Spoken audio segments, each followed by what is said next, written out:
When creating a video demo, or simulation to demonstrate how to work with an application, or software. Sometimes, you want to capture only a specified window. ActivePresenter makes it possible by using the Active Window feature.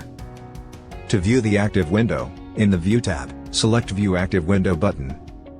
Or right-click the canvas, select View Active Window. The active window area is shown in a red dashed border. Sometimes, the active window area detected doesn't fit the dialog or window. Don't worry, you can easily edit it. To enable the Edit Active Window tool, select the Edit Active Window button in the View tab.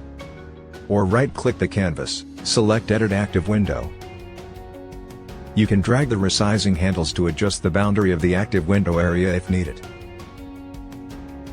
When exporting projects to images, Microsoft PowerPoint, or other document formats, you can choose to export the active window area only. The output will only include the active window area and slide objects that you select to export. That's it.